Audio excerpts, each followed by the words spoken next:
Today's review is From Dusk Till Dawn. This is a movie that just oozes cool, and I'd expect nothing less from a team-up between Robert Rodriguez and Quentin Tarantino.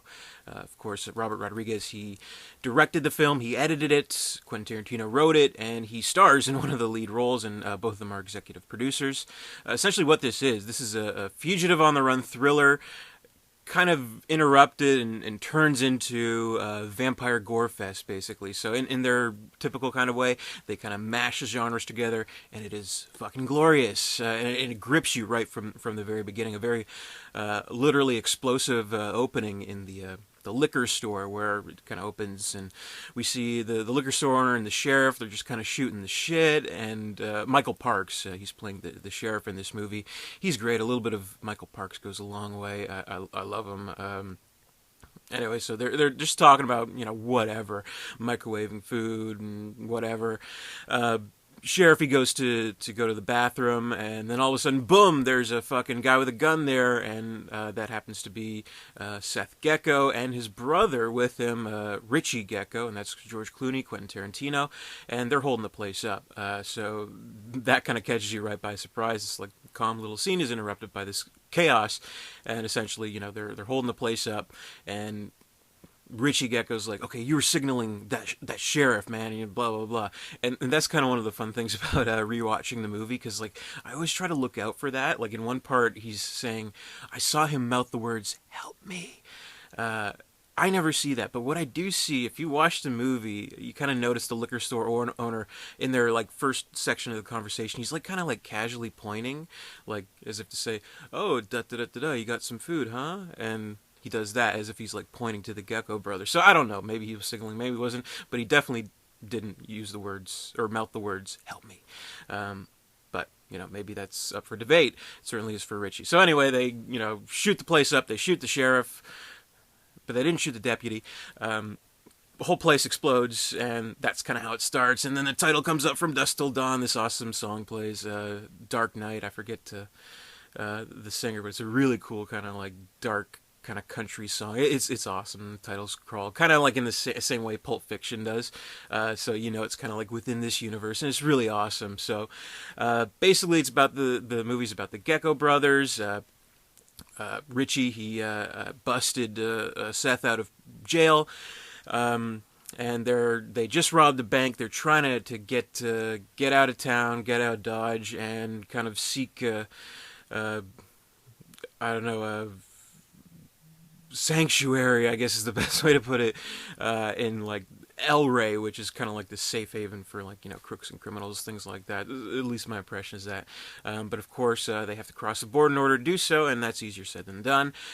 So that kind of brings them to kind of cross paths with this family, this pastor, or ex-pastor, I should say, played by Harvey Keitel, and his kids, played by Juliette Lewis and Ernest Liu, who I don't think I've seen in too much after this movie, but they're both pretty good as the kids. And Harvey Keitel, he's fucking awesome, and he brings in a similar way that he brought kind of a legitimacy to Reservoir Dogs. He does here, and he actually gets top billing, which is pretty cool.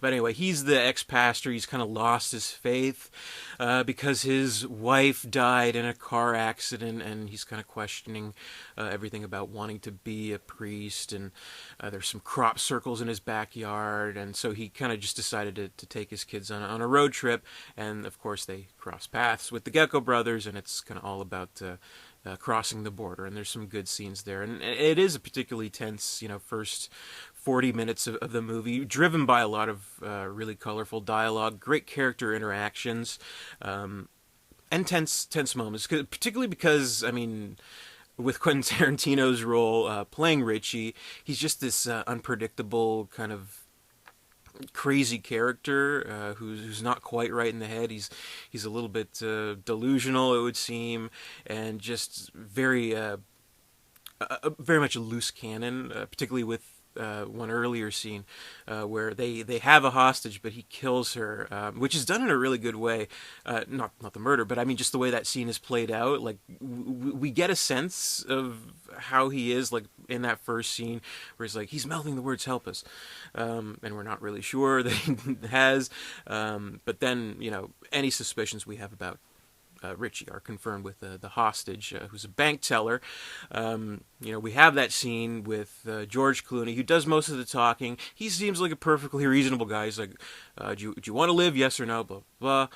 Don't run. I have my old friend, Mr. Magnum, here. He has 6 little friends who can run a lot faster than you. Just be cool. We'll get out of this alive, things like that. Then he leaves to get some food. He goes to Big Kahuna Burger, by the way. And we see Richie, sitting on the bed watching TV. He's like, "Come here, watch some TV with me." Kind of like patting on the bed, and come on, it's okay. And then the scene cuts, and I think there's a really good pacing in that scene where that's when we were introduced to the family with Harvey Keitel, the pastor. So we almost like forget that previous scene, but then when we go back to it, when Seth comes back to so I was like, wait, where the fuck is the hostage? And we see like his reaction to it, but then we just see like really quick flashes of the murder scene, and I think that's a really kind of innovative way to kind of reveal that, kind of like these subliminal shots of what Richie has done. So long and short of it is he's a loose cannon and he can't really be trusted, but at the same time there is such a good chemistry and a good dynamic between the Gecko brothers, George Clooney, Quentin Tarantino. They really do kind of have this good back and forth, because despite it all, I mean, Seth, he knows exactly what his brother is. He knows how unpredictable he is, but he loves him like a brother. And in a weird way, it does kind of like remind me of sort of like in Face Off, like Nicolas Cage and his brother. Like it's kind of like that kind of relationship where I almost got the two movies confused. Where like I thought he was like going to tie his shoes. So it's kind of like that. I don't know. Never mind. But anyway, movie stops short when they finally pass the border. They get through, whole family and the Gecko brothers, and they go to the Titty Twister bar, and things seem to be going okay until, guess what? It's full of vampires, and the vampires turn into these like gnarly creatures, and a massacre ensues where all these bikers are there and blood and guts everywhere. And then suddenly this is a vampire movie, which is really cool because it comes quite unexpectedly, maybe not to us, the audience, because we kind of know what we're getting into, but definitely to the characters who are like, you know what, I don't fucking believe in vampires, but I'm pretty fucking sure I just saw a vampire there. So there's that.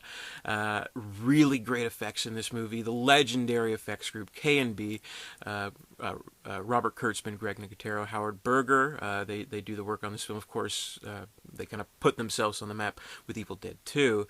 Now they're like, I think they're all like Oscar winners. Nicotero, of course, other than Frank Darabont. After kind of like Frank Darabont left Walking Dead, Greg Nicotero, he pretty much became like the first name in like Walking Dead's kind of creative behind the scenes people.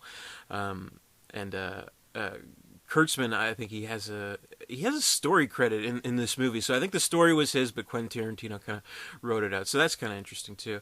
But their effects are awesome. Definitely like the actual like makeup and practical effects are really cool. Some of the optical effects are a little bit cheesy, but this is kind of a cheesy movie. This is like a drive-in movie. Of course we expect this kind of stuff from Tarantino and Rodriguez, and to its credit, it's done in a great and fun way, and you can't really argue against that. Ultimately, I mean, we know we're in for a cheesy movie, but I like the fact that these are basically their characters from a completely different movie. They happen upon this cheesy vampire movie, and they just have to deal with it, basically. And I think that's really good.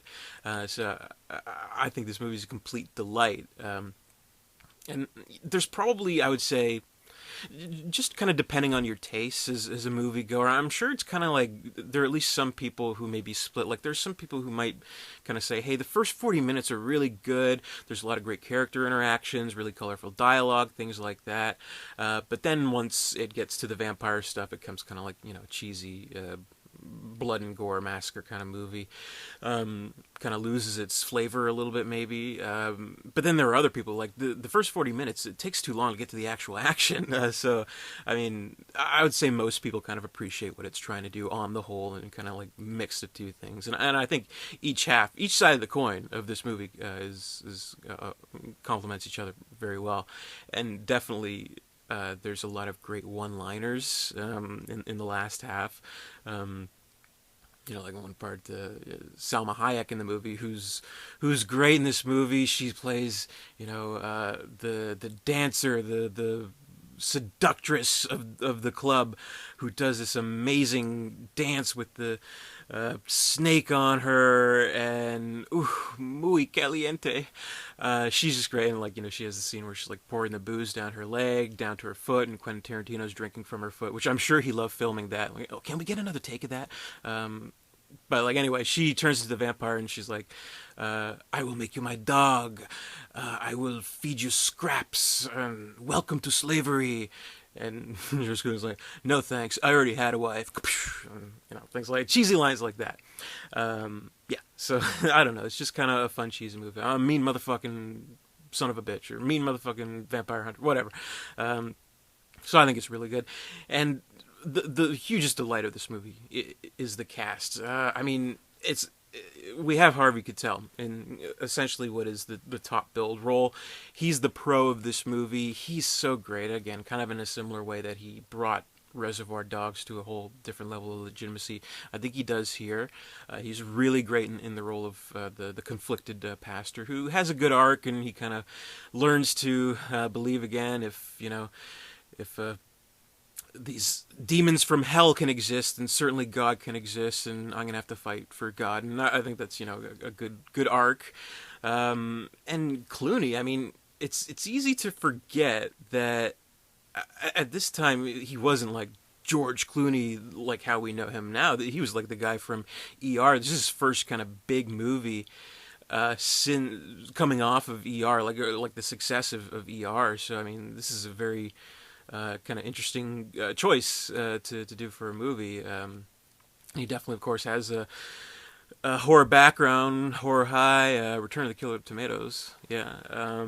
So I think this was kind of a good post ER fame introduction to him.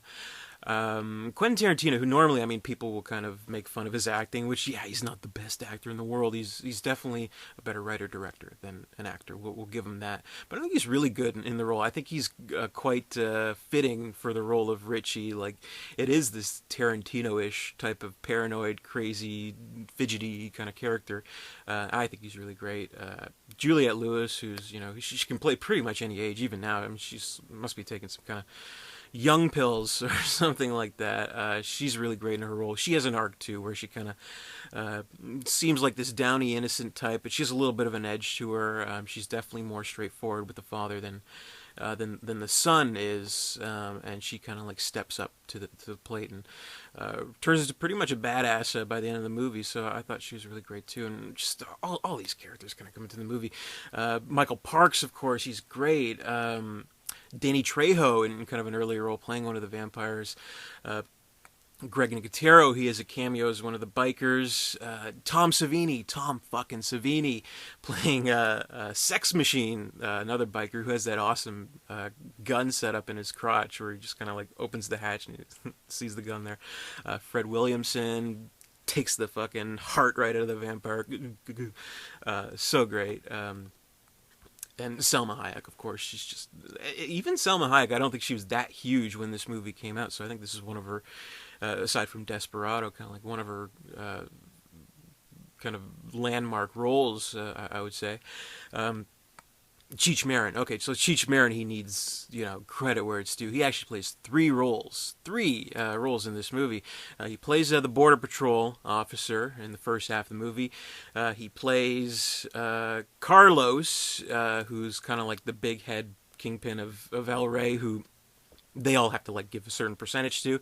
And he plays like the titty twister promoter, and probably like the best part of the movie, like the best kind of lines where he's just like with the microphone, he's like, "Titty twister, it's having a blowout, all pussy must go." I thought that was really funny. You can find better pussy, fuck it. He's great. So doing those three roles, I mean, credit where it's due. I think he's pretty diverse. And we have cameos by John Saxon playing one of the police chiefs, I think, and Kelly Preston playing news reporter.